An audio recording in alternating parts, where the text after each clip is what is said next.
Alaikum. Les frérots, on m'a rapporté que les coranistes critiquaient encore l'évangile. Je sais pas si c'est vrai, j'étais pas là.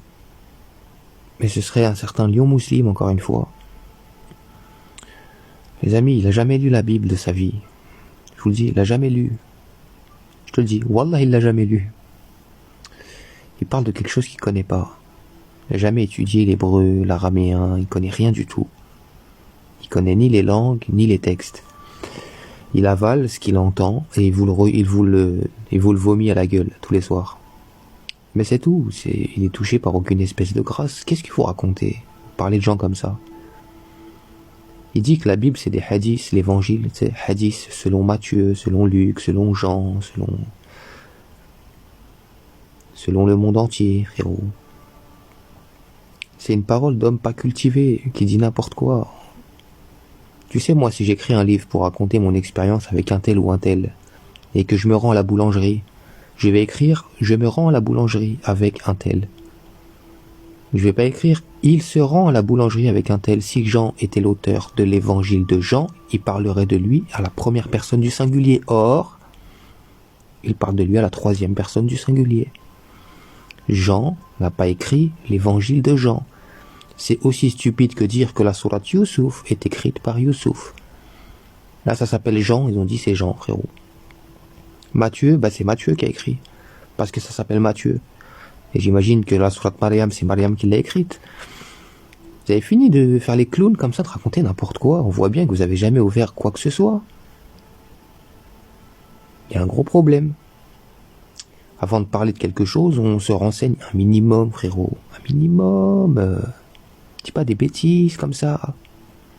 Et puis un peu de respect pour les apôtres. Toi, le coraniste. C'est les apôtres qui ont demandé la sourate al-Maïda et la table servie.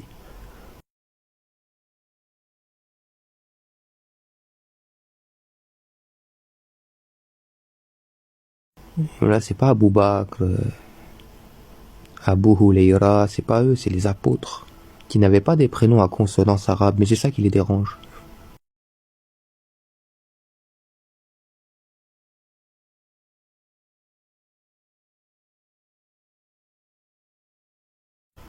Luc, Matthieu, Marc. Ils ont pas envie de recevoir de leçons de Marc. Parce que ça ressemble pas à Ibn Akhi Zobir. Ça ressemble pas. Ils ont pas l'habitude, ça leur fait bizarre. Tiens, Luc. Luc le bien guidé? Non. Mohamed le bien guidé. Ouais. Kader. Karim le bien guidé. Ah, yeah. Naam. Tout le reste, là. Le sectarisme le plus complet. La débilité. Ok? Donc vous voyez bien le type de discours, le type d'argument qu'ils ont pour vous éloigner des livres révélés. C'est des discours de CE2, de mecs, on voit bien qu'il a jamais ouvert quoi que ce soit, il a jamais pris un chapitre dans l'ordre, en entier, il a jamais fait ça. C'est impossible. C'est impossible. Ça n'a pas de sens. Ça veut rien dire. Mais pour revenir aux apôtres, c'est eux qui ont demandé la table servie. Et Dieu leur a accordé. Les apôtres, c'est ceux qui ont assisté à Isa ibn Maryam. Ouais, c'est ceux que Dieu a définis comme étant les croyants. Un petit peu de respect pour ces individus-là dont Dieu a lavé l'opprobre. Bande de falsificateurs d'autoir. Et si vraiment c'est eux, les apôtres, qui avaient écrit l'évangile, frérot, j'imagine qu'ils auraient évité certains passages. Ça me semble tout à fait logique.